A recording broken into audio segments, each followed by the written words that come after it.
One rainy day, Max and Luna met under a big tree. Luna looked sad. Max asked, "Why are you silent?" "Should I say something?" Luna replied.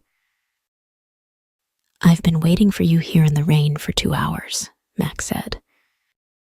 "Why did you invite me here?" Luna asked. "We need to talk," Max said seriously. "Tell me."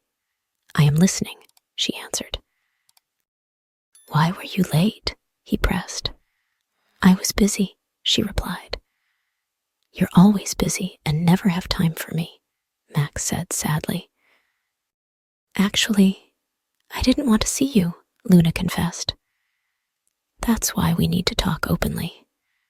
This might be our last meeting," he said. "Why last meeting?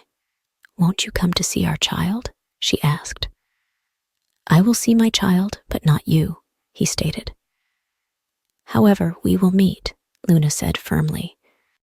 "Look, I have come with flowers and apologized many times, but you haven't forgiven me. What more should I do?" Max pleaded.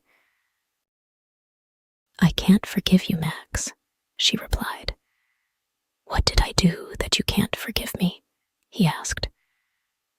"You know why I can't forgive you," Luna said softly. "You are selfish and don't think about our child's future," he accused. "Have you thought about it yourself?" she challenged.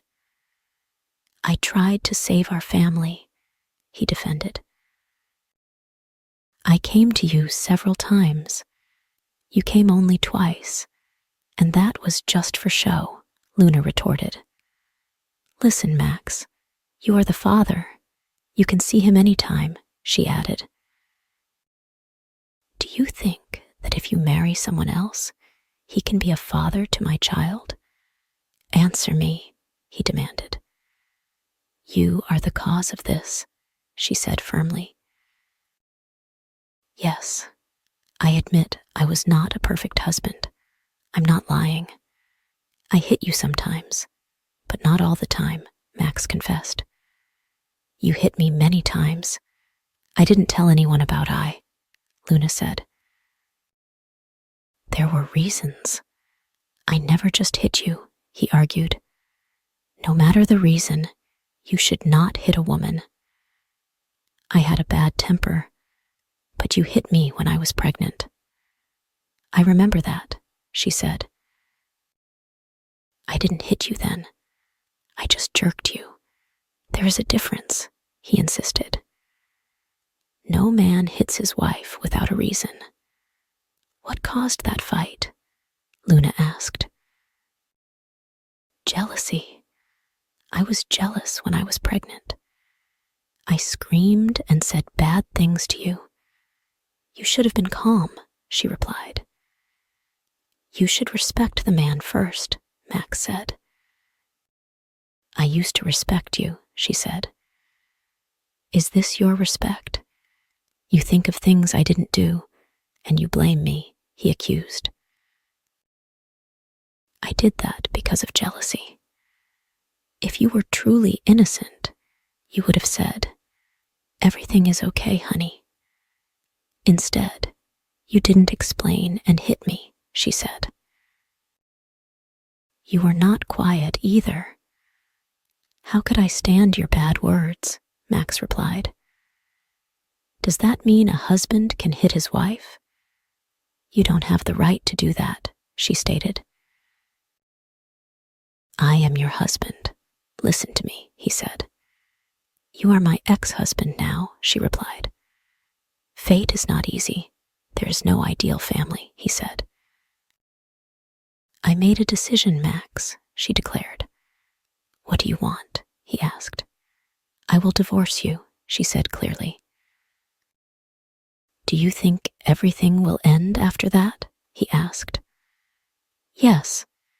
You should sign the divorce papers," she replied. "Is there any guarantee that another man won't hit you?" he questioned.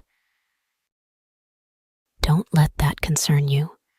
Find a better wife than me, she answered. In 2 years together, did you forget our good moments? Max asked. Yes, there's no point in remembering. I no longer have feelings, she said.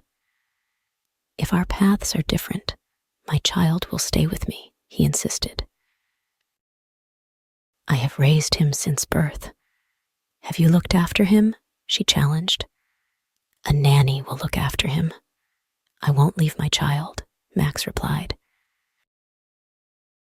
I can't do that. You don't spend time with him. I am his mother. He will stay with me until he is 18, she declared. What will you say to him when he grows up and asks where his dad is? He asked. I will explain it to him. Have you promised me you would not hit me again?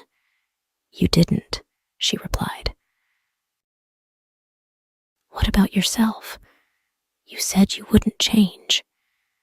If you had said you would change, things might have been different, he countered. Do you remember when I last hit you? I hit you once because you were drinking alcohol, he said. Oh, it's good you remember that day, Luna replied. You shamed me in front of my friends. You didn't listen to me and got drunk, he accused. Max, it wasn't alcohol, she said. How can I believe that? He asked. Ask everyone who was there.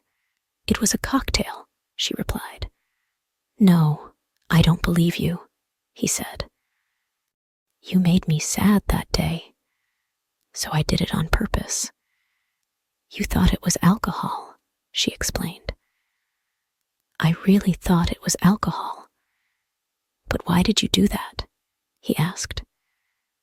I will not tell you, she said. Why, Luna? He pressed. Because you offended me before that, she said. I can't remember, he replied. Of course, you always forget those moments, she accused. I am saying you should tell me now. If you don't, it means you are lying, he insisted.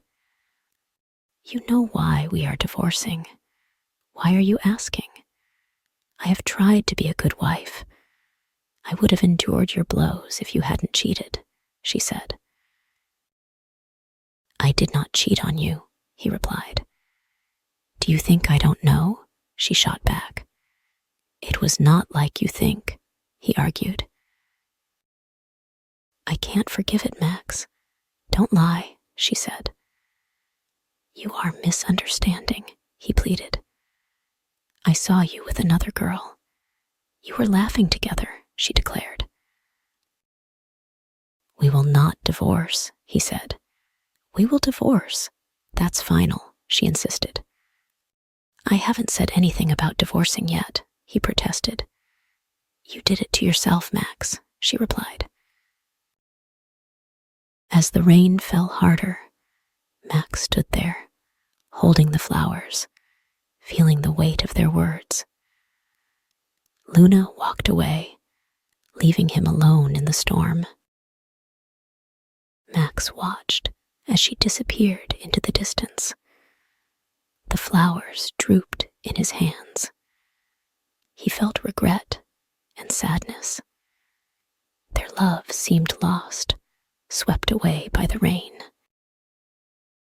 He realized that sometimes love cannot fix everything.